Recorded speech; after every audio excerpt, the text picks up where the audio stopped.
आज हम ट्रिग्नोमेट्री में टेबल देख रहे हैं, sine cos tan cot sec cosec की टेबल देख रहे हैं जो 0 डिग्री से 90 डिग्री तक अक्सर लोगों को याद नहीं होती है टेबल।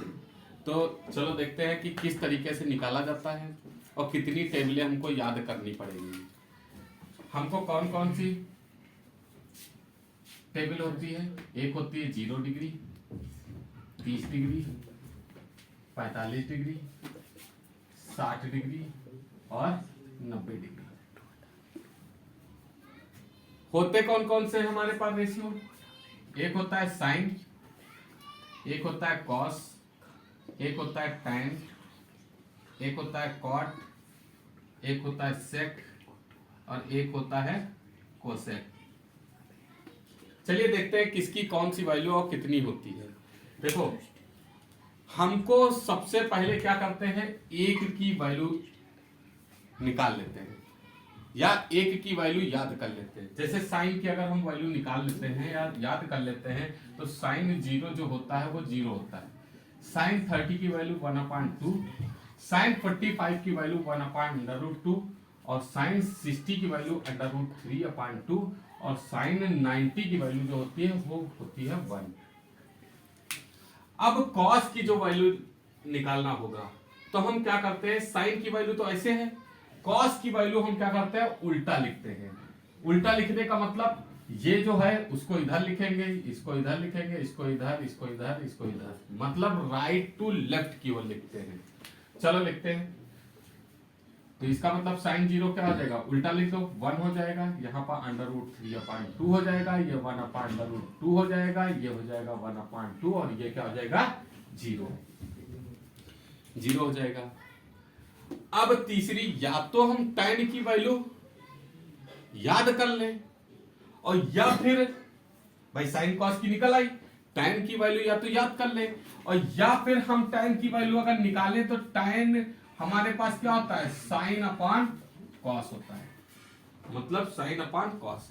तो साइन अपॉन कॉस अगर कर लेते हैं तो 0/1, 0/1 क्या होता है, 0 होता है भाई। 1 से 0 को डिवाइड करोगे तो क्या हो जाएगा, 1 0 हम 0, देखो 0 ही है, इसका मतलब भाई साइन अपॉन कॉस करोगे तो 0/1 मतलब 0। इसका जब अपान करोगे तो क्या आ जाएगा, 1/2/3/2। तो इसमें क्या आ जाएगा, पहला चौथा दूसरा तीसरा लगेगा, 2 से 2 कैंसिल हो जाएगा, क्या बचेगा 1/√3। इसका मतलब tan 30 की वैल्यू क्या हो जाएगी, 1/√3।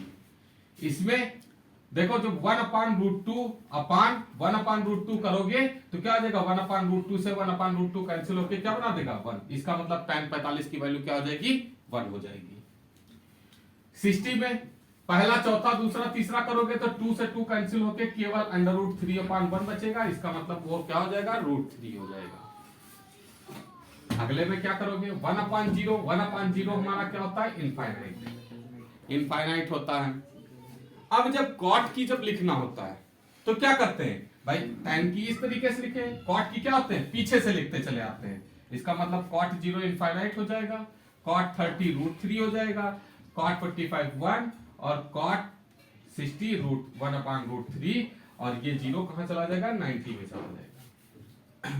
सेक देखो, सेक की वैल्यू या तो याद कर ले और या फिर निकाल लो। तो एक हमारे पास फार्मूला होता है, जो सेक होता है वो क्या होता है, 1/cos होता है। मतलब cos की जो भी वैल्यू होगी उसको 1 कर दो या फिर पलट दो, वो क्या हो जाएगी, सेक की वैल्यू निकल आएगी। तो सेक cos का पलट दो तो इसको 1/1 करोगे 1 ही हो जाएगा, इसको पलटोगे तो क्या हो जाएगा, 2/√3 हो जाएगा, इसको पलटोगे तो √2/1 हो जाएगा, अपान में 1 लिखने की कोई जरूरत नहीं तो √2 ही हो गया। ये पलटोगे तो क्या आ जाएगा, 2 हो जाएगा, इसके नीचे 1 मान के पलट दोगे तो क्या हो जाएगा, 1/0 और 1/0 क्या होता है, इनफाइनाइट होता है। कॉसेक, अब कॉसेक की निकालना है तो कॉसेक फार्मूला हमारा होता है cosec is equal to 1/sin। या तो साइन की वैल्यू उसी तरीके से पलट दो और या फिर सेक की वैल्यू दे रखी, इसको पीछे से लिख दो, राइट टू लेफ्ट लिख दो, इनफाइनाइट टू √2, ये हो गया 2/√3 1/√3 और ये क्या हो जाएगा 1। ये हमारी क्या हो गई टेबल बन के तैयार हो गई। Okay, thank you.